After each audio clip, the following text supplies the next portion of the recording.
What we do here is go back. No matter where you are in the city of Pittsburgh, you are steps away from experiencing a work of art. Public art is a distinguishing part of our home. It is freely accessible and enables people to experience art in their daily life outside of museums or other cultural institutions. It reflects our history and our evolving culture. It helps to give our communities a stronger sense of identity and place. Successful public art can delight, challenge, illuminate, and educate. Most of all, public art helps create a sense of civic vitality in our city. Public art matters, and public art matters to the city of Pittsburgh. Welcome back to Pittsburgh Public Art. The city's public art manager, Morton Brown, and I are discussing a sculpture located in Market Square called Diamond Diamonds. Morton, what is this sculpture all about?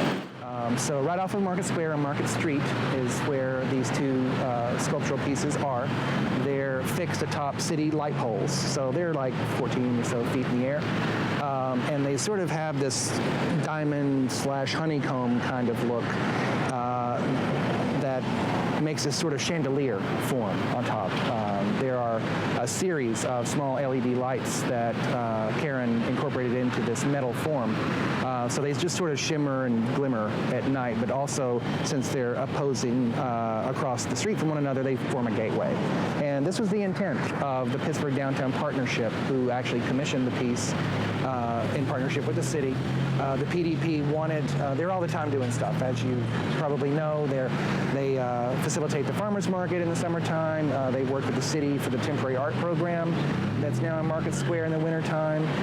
So this was just another facet of what they were seeking to do in luring people into Market Square, which is great. There's another interesting piece to this piece, which is it's long-term temporary. So the materials that it was made of and the budget that was able to put forth, it actually isn't meant to last forever. And that's sort of an anomaly for the city, but I actually think that it was more responsible because nowadays when technology and lighting technology is just really advancing so quickly, we can't keep up with it, right? We know that LEDs are going to be around for a while, but, you know, who knows? So it was because of that reason that we chose to call this long-term temporary, but we also will avail the option to renew it in time when and if it needs maintenance. It has been maintained, repaired recently by the Downtown Partnership and Carin Mincemoyer, so it's already working, this partnership and this maintenance agreement. So we hope it's there for a long time to come. It's wonderful to have artwork like this in the city streets. Now let's go meet with Carin Mincemoyer, the artist herself, to learn more about these sculptures. Well, thank you so much for joining us here, Carin. Oh, thanks for having me. It's really nice to meet you. Yeah, nice to meet you too. Can you tell us a bit about your artwork? Yeah, I make sculpture and installation, and I'm really interested in our relationship to the natural world and the contradictory things that we tend to want from it. You know, on one hand, it's obviously a place that we look to get building materials, and it's a source of natural resources and fuel and things like that. And we really do everything we can to control it and alter it to make our lives more comfortable and more convenient and get what we want from it. But, you know, at the same time, we also value the idea that there are unspoiled places out there that are sort of these pure places that we can go and reconnect with the origins of our existence, and it's these timeless places that are larger than us. So I think there are those two, the push and pull between those two contradictory things that is really what fuels a lot of my work. So, interesting. Yeah. And can you explain to us the story of Diamond Diamonds? Well, the Diamond Diamonds actually reference the history of Market Square. Market Square used to be known as the Diamond. And when you turned a map so that north was pointing up, it was a diamond rather than a square. And it was the home of the diamond market for many years. And so as I was researching the history of the site, that popped out at me as something that I wanted to work with.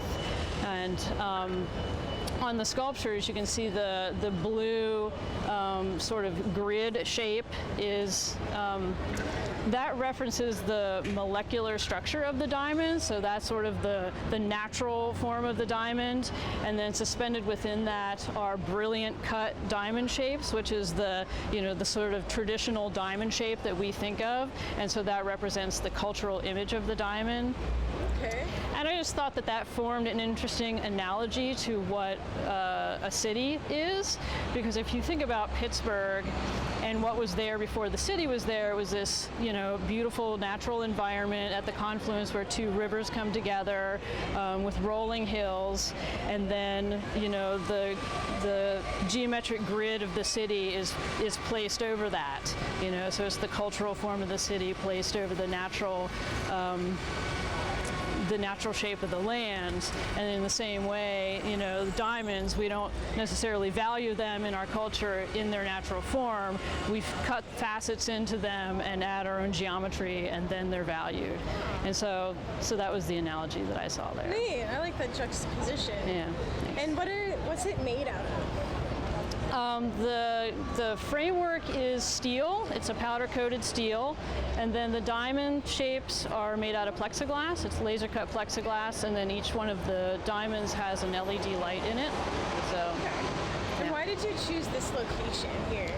This location was chosen because the Pittsburgh Downtown Partnership that's who sponsored the project and paid for it, and they had designated this location for public art because they wanted to improve the pedestrian experience of this street. They had done a survey of people in the area and downtown residents and businesses, and one thing that people had a problem with was that this street was really unpleasant to walk down because it was narrow and the lighting wasn't very good. And at that time a lot of the storefronts were abandoned, and so they were looking for ways to improve the pedestrian experience of the street, and so they wanted a piece of public art that incorporated light. So that's great. That's why this location. And how did the city of Pittsburgh help to also feature the artwork? Well, the city of Pittsburgh actually took ownership of the sculptures because they are on the light poles. They're mounted on the light poles. The city owns the light poles, and so in order for us to place them on the light poles, the city had to accept ownership of them.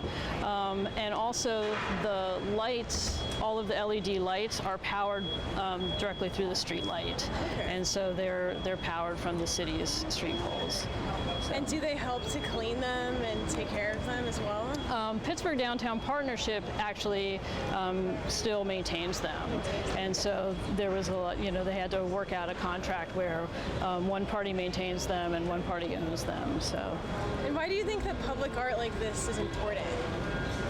Well, I think one thing that's really important about public art is that it's accessible to everybody. There's only a certain portion of the population that is going to make the effort to go to a gallery to view art, and so this is free and it's accessible to everybody, and you don't have to be dressed up to, go to a gallery event or anything like that. It's just there for everybody to appreciate. So. And what does it look like when it's lit up at night?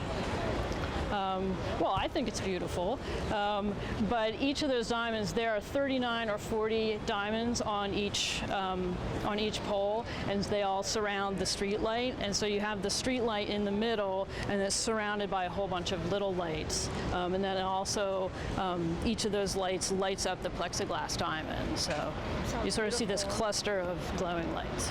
Well, the diamonds definitely do make this street a lot more pleasant to walk down. It brings a lot of life here. So I really appreciate you telling us its story and meeting with us today. Okay, thanks for having me. Yeah, thanks. Enjoyed talking to you. If you'd like to learn more about public art in the city, you can visit pittsburghpa.gov. Thank you for watching, and we'll see you next time on Pittsburgh Public Art.